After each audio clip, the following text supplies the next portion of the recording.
Hello everyone, thank you for being with me today. As I told you the other day, I would give you a wrap up on our double murder investigation that occurred in Secret Cove.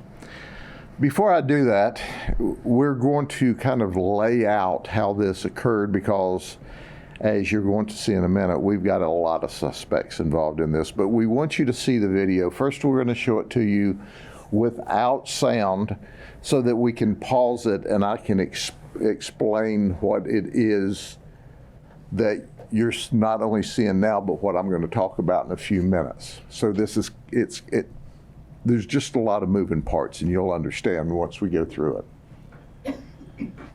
Okay, this is at the entrance. You come off of Reynolds Road. And let us stop it right there, okay, if you will. Okay, the first person there is Alex Martinez. He's 17 years of age. He, you'll learn later, is carrying a 9mm handgun. The one behind him is David Ewell. And I'll run it through again, and if you'll watch him as he walks, he's got a shotgun down his pants leg. And then on the other side, watch him as he walks. See how he's walking like Chester, a little stiff-legged. Okay, stop there. The other guy that's running there, we believe has an AR-15 in his pants. Now understand the far guy is 18 years of age. He's Anthony Roush. David Ewell, the one with a shotgun, is 15 years of age. Did you hear what I said? He's 15 years of age and he's got a shotgun down his pants. And the lead is Alex. Now before we move on, right now the victim's white Mercedes is out of camera shot, and just around the corner there's actually another apartment and then the intersection. So let's go ahead and play through it for just a second. As you can see, Anthony's running over there. He's going to be in the bushes as a lookout. You see him over there. He's got his gun. We made a tactical approach. That vehicle has nothing to do with it. This vehicle's just a lady coming home with her child, and she has nothing to do with it.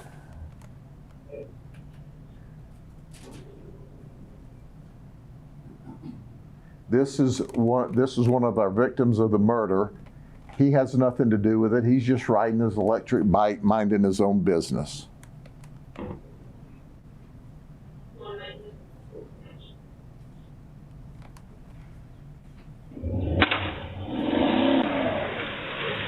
Here, our victim / suspect's been shot, and he runs.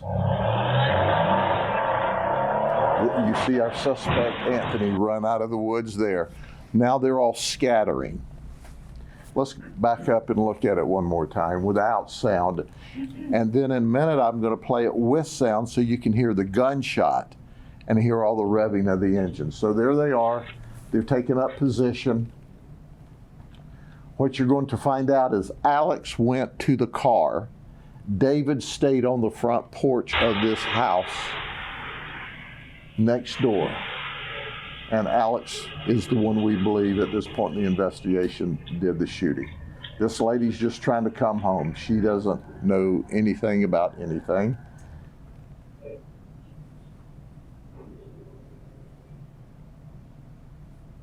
There's our victim who is run over in just a few seconds, minding his own business.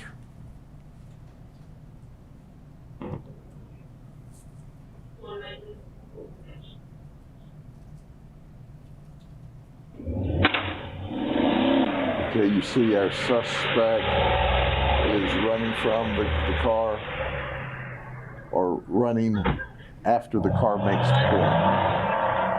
All right, this vehicle here has nothing to do with it. We would, however, like to find those people and talk to them because they obviously had the ability to see this guy sprint out of the woods. So we are still mopping up witnesses and that sort of thing. All right, now let's play it a time or two with sound.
Okay, and we'll play it again in just a second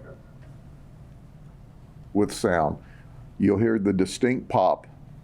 You'll hear the engine race as he comes around the corner. He's shot. You'll also hear a kind of a pause. Then you hear the engine race again.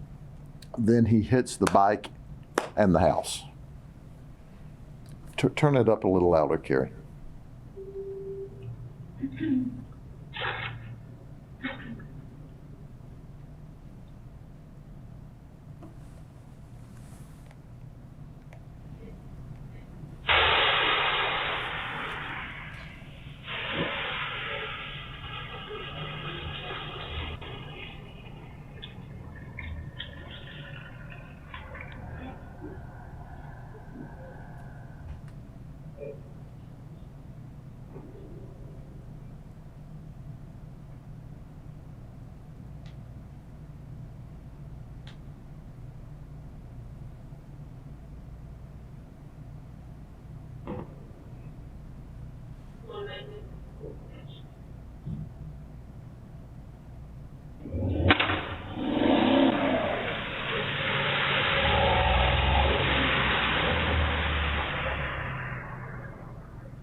You can hear two hits.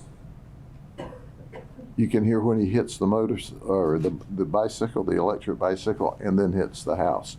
And he pushes him into the house and underneath the car.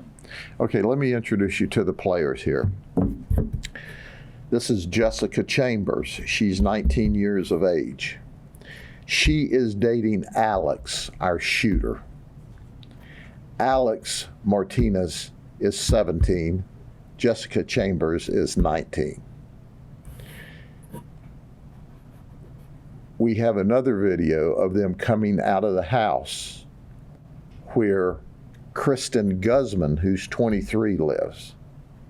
They came from his house in order to go to Secret Cove to commit the robberies.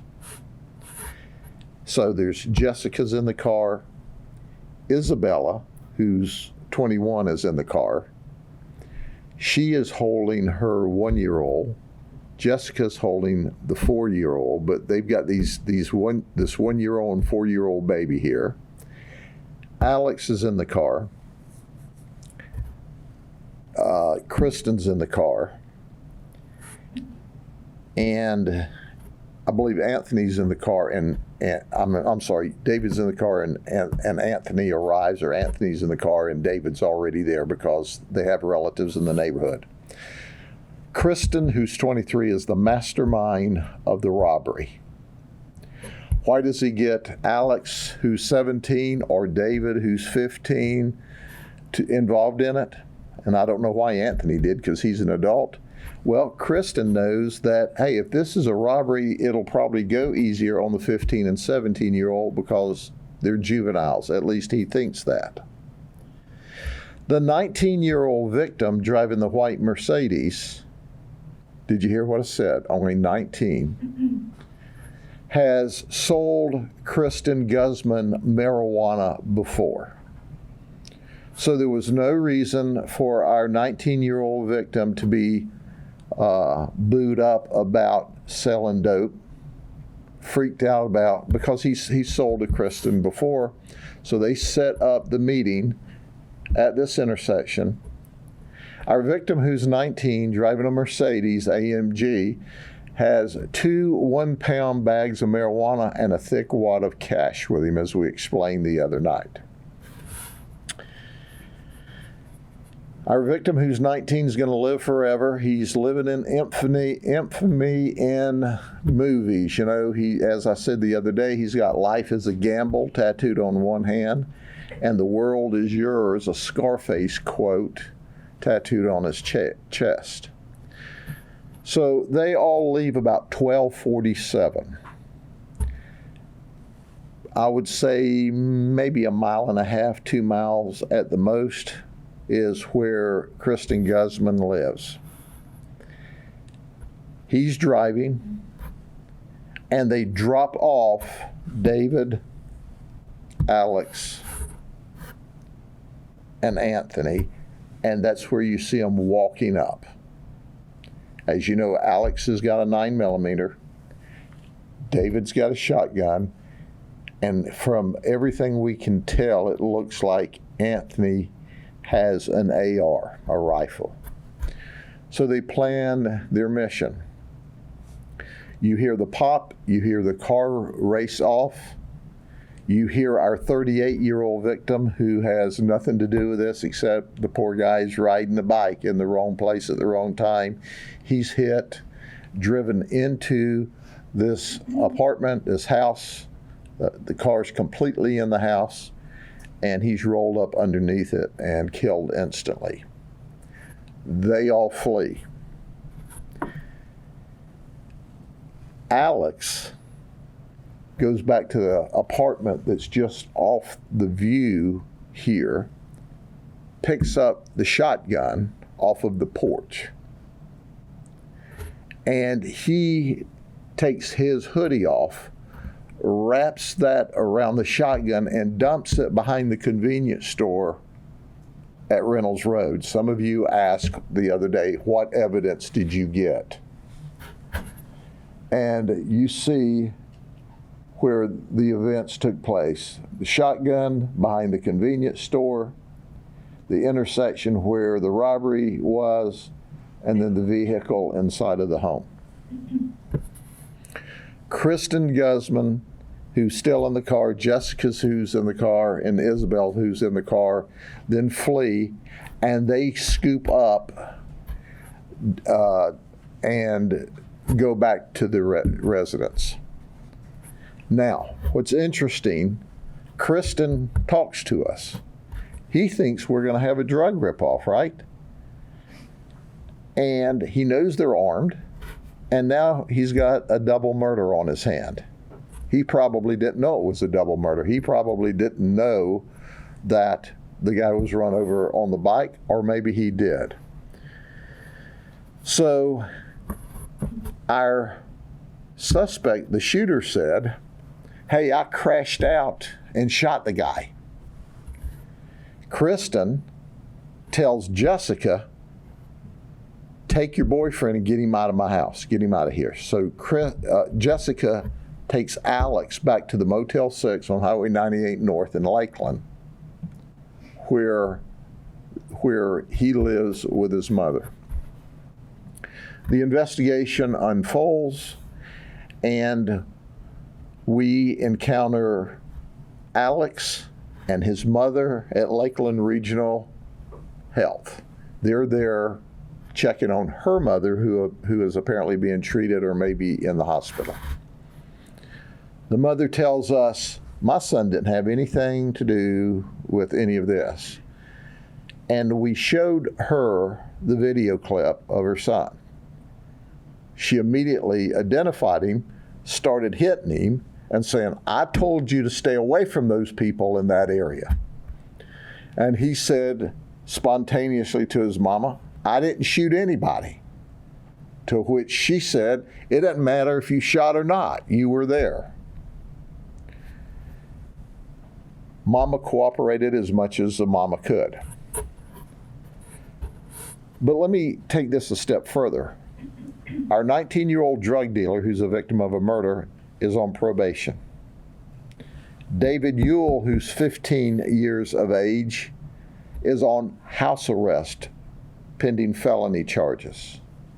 Kristen Guzman is on felony probation. Anthony Roush is on felony probation. Isabella and Jessica have no criminal history. Alex, who went from no criminal arrest to 2 counts of first-degree murder and conspiracy to rob and a litany of other charges, went from 0 criminal history to 2 counts of first-degree murder. And this is the mastermind. The investigation's still underway. But there's some of you would say, well, those poor children. We'll get over that real quick, okay? Let me show you a picture. This is from April. Anthony is holding the rifle and wearing the Good Vibe shirt. I don't think he had any good vibes that day. And then there's Alex standing next to him with a Return to Neverland tour. I understand that is a gospel rap artist. But interestingly enough, our victim, who was 38 years of age, when I arrived at the scene, I kept hearing gospel music. And I looked around, and his cell phone was on the ground. When he was riding his bike this particular day, he was listening to gospel music, and his cell phone was still playing the gospel music when we arrived at the scene and found him deceased. None of this should have happened. This has everything to do with teenagers and guns and drugs. Did you hear what I said?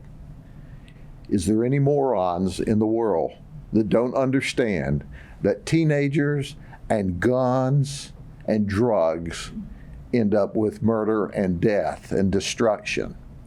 This was a horrible thing.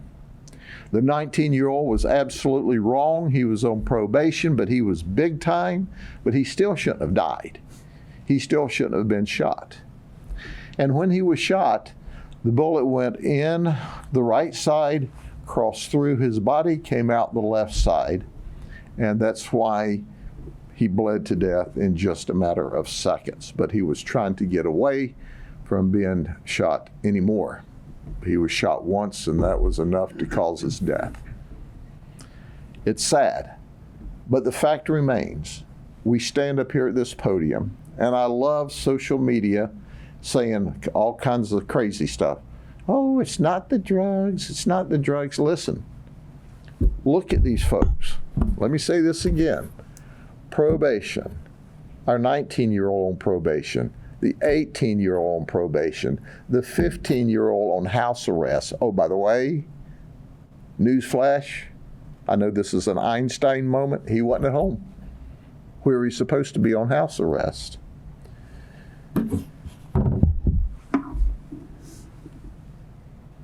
It doesn't have to be like that, but there's an underworld that thinks money and drugs and guns are cool. And now we have 2 kids, 6 people locked up for murder, a dead 19-year-old. It's really a sad situation. Okay, I'll entertain any questions you have. Are they all being charged as adults? Sure. We are petitioning the state attorney to charge all of them as adults. Also, you mentioned something about the fellow Christian who left, and then this happened, and you said that he was speaking with you, but he was kind of thinking it was a drug issue. He didn't realize at the time that there had been deaths involved. Is that right? No, Kristen, by the time he talked to us, knew there were deaths involved. But initially, he ran from the scene. Obviously, wherever he was in the community, he either saw or heard the vehicle crash. So he probably didn't know what all happened, but he knew this, that the deal went bad. So, riddle me this. How much money and drugs did the bad guys get? 0. Nothing. They killed 2 people. They've got a lifetime they're facing in prison over a failed robbery that I'm convinced he wanted the youngsters to commit, thinking that it wouldn't be as hard on them. But the reality is he didn't care. Except that while he masterminded it, he picked up 2 first-degree murder charges. How did he come about being spoken to? Kristen, our detectives, who are the very best, by the way, and you might be interested in this, in 17 years, we've had 2 unsolved murders. Did you hear that? That's pretty sporty, right? And in one of those 2, we have all the players identified, but it was a gang deal and nobody's talking, so there you go. 17 years, 2 unsolved murders. You can be assured of this. If you commit crime, you're on somebody's camera someplace, number 1. Number 2, if you commit a murder in this county, My homicide team, who is without a doubt the absolute total best, will find you and will bring you to justice. 2 have escaped us in 17 years, and one of the 2, we know who did that. And the other one was a long time ago, before the cameras were as prolific as they are today. So, for all of you masterminds of crime with 4 brain cells, understand this: you're always recorded someplace, and we're going to get you and put you in prison. We would rather these folks on probation had been locked up someplace, then none of this would have happened. If Kristen, instead of probation, was locked up, he couldn't have masterminded this unless he did it from inside a jail. But even if he tried to, the victim who was going to sell the drugs, if he was locked up, wouldn't have been out there to sell the drugs in the first place. And if David Ewell was home on house arrest, he could have thanked his lucky stars for being on house arrest if he'd obeyed that at 15. Now they're all jammed up. Again, how did the detectives come about, finding him and speaking with him? A great deal of investigative work that I'm not going to share with you today. That's a clue. That's an answer. All the suspects facing murder charges, did you say? Jessica is not. Isabella is not. Jessica is facing contributing, conspiracy to rob, and false information and accessory after the fact. Isabella is charged with conspiracy to commit robbery, 2 counts of child neglect, false information during a felony investigation, murder investigation, and once again, accessory. They are both 21 and 19. They're both adults. But when you look at that, Sheriff, they're all kids. Yeah, they are. If they killed 2 people, now they've ruined their lives too. Can you talk about that? Oh, absolutely. There's no winners here. There's absolutely no winners. The oldest one's only 23. This one's 15, 18, 17, 21, 19, teenagers, kids. They're kids. But they were doing adult, mean, bad crime. Listen, this is nothing but a thug robbery gone bad. And Alex's mama looked him in the eye and said, "I told you to stay away from that place." But he didn't. He went back running with his buds, and it got them all locked up for murder. 2 counts. And I know you mentioned mastermind. You used that word more than once, but I imagine this wasn't the most well thought out crime. Well, they had their plan going until the 17-year-old freaked out and shot the guy. Now, interestingly enough, our 19-year-old drug dealing victim did not have a firearm. He had a wad of cash, he had a lot of dope, he did not have a firearm.